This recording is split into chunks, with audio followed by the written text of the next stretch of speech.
Bismillahirrahmanirrahim. Assalamualaikum warahmatullahi wabarakatuh. Alhamdulillahirabbil alamin. Assalatu wassalamu ala Rasulillah.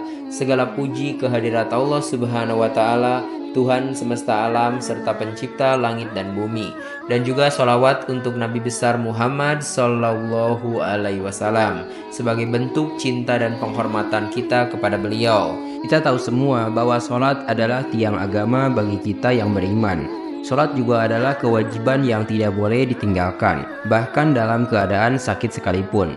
Menjalankan sholat dengan rajin itu tentunya sangat baik dan juga mulia. Tetapi hal ini tidak otomatis membuat seseorang dekat dengan Allah Subhanahu wa taala.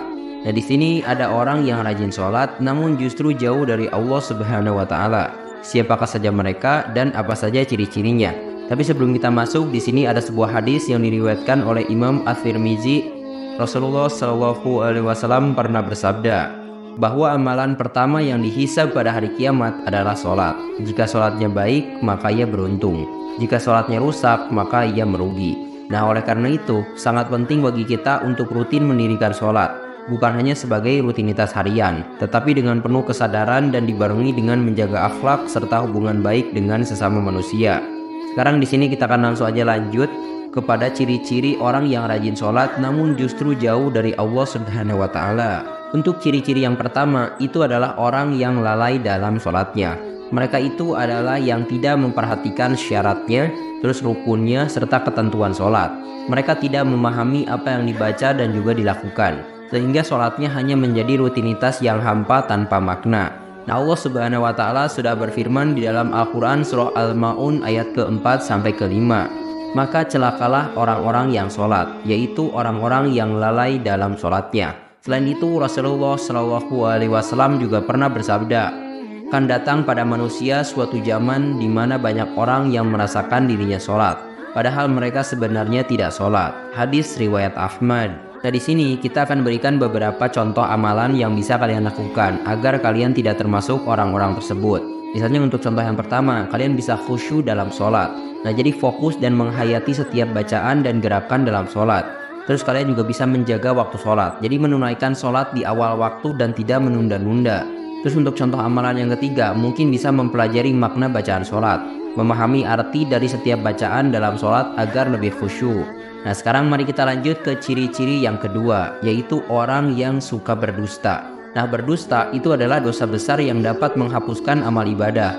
Sekecil apapun kebohongan tetap dianggap dosa besar dan akan mendapatkan hukuman yang pedih di akhirat. Allah Subhanahu wa taala berfirman di dalam Al-Qur'an surah An-Nahl ayat ke-105. Sesungguhnya yang mengada-ngadakan kebohongan hanyalah orang-orang yang tidak beriman kepada ayat-ayat Allah, dan mereka itulah orang-orang pendusta. Selain itu, Rasulullah Shallallahu Alaihi Wasallam juga pernah bersabda di dalam sebuah hadis yang diriwayatkan oleh Imam Bukhari dan juga Muslim. Tanda-tanda orang munafik itu ada 3, yaitu jika berkata ia berdusta, jika berjanji ia ingkar, dan jika dipercaya ia berkhianat. Nah, sekarang ada beberapa contoh amalan yang mungkin bisa kalian lakukan. Untuk contoh amalan yang pertama, mungkin kalian bisa berkata jujur. Jadi selalu jujur dalam setiap perkataan dan juga perbuatan, meskipun itu sulit dan merugikan diri sendiri. Terus untuk contoh yang kedua, menghindari gosip.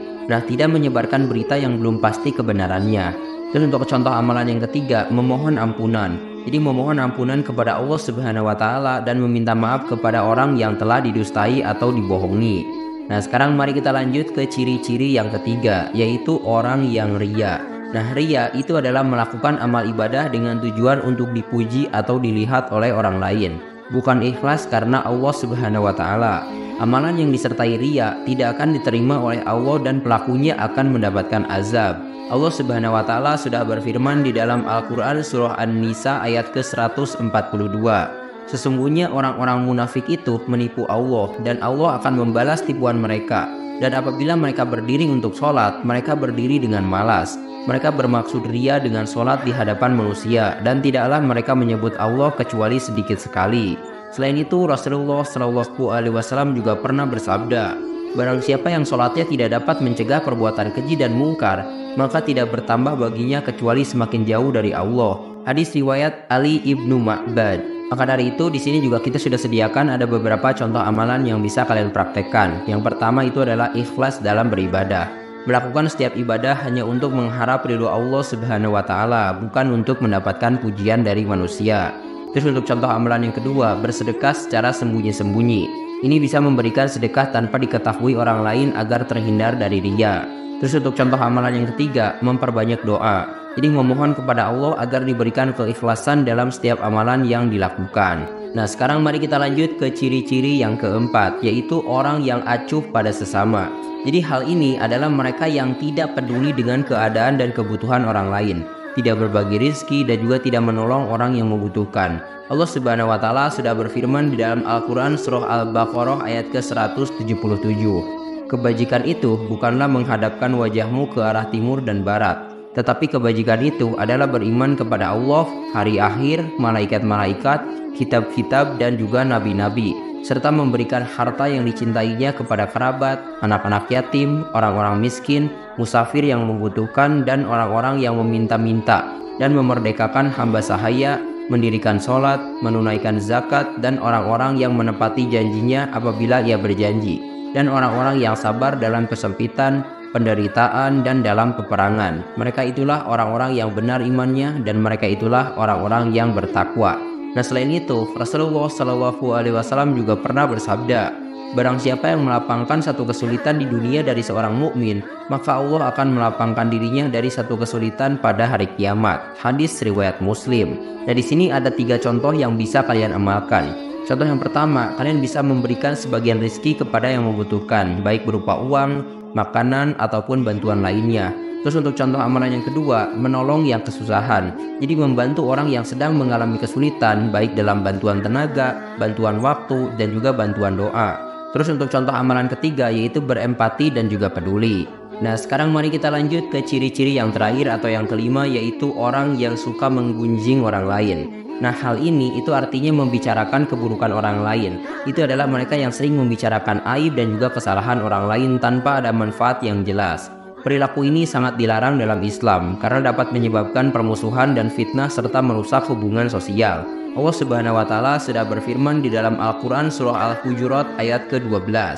Hai orang-orang yang beriman, jauhilah banyak dari prasangka. Sesungguhnya sebagian prasangka itu dosa. Dan janganlah kamu mencari-cari kesalahan orang lain, dan janganlah ada di antara kamu yang menggunjing sebagian yang lain.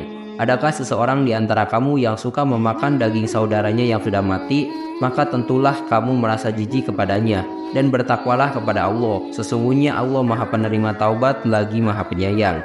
Dan selain itu, Rasulullah SAW juga pernah bersabda di dalam hadis yang diriwayatkan oleh Imam Muslim. Tahukah kalian apa itu ghibah atau menggunjing? Mereka para sahabat menjawab, Allah dan Rasulnya yang lebih tahu. Beliau bersabda, engkau membicarakan tentang saudaramu sesuatu yang ia benci.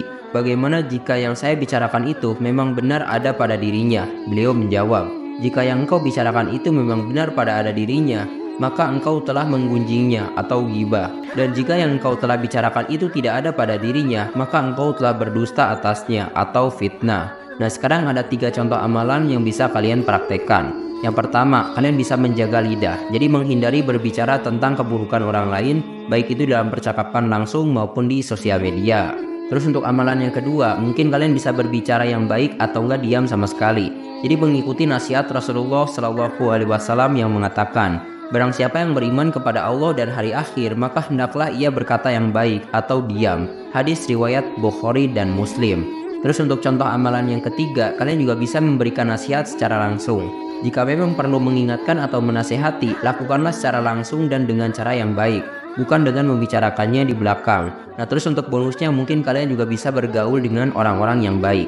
Jadi menghindari lingkungan yang suka membicarakan keburukan orang lain dan lebih banyak bergaul dengan orang-orang yang menjaga lisan mereka. Terima kasih telah menyimak. Silahkan kirim dukungan kalian dengan klik tombol like, subscribe channel ini, dan bagikan juga ke teman-teman kalian. Semoga dengan membagikan itu kalian bisa mendapatkan pahala jariah dari video ini.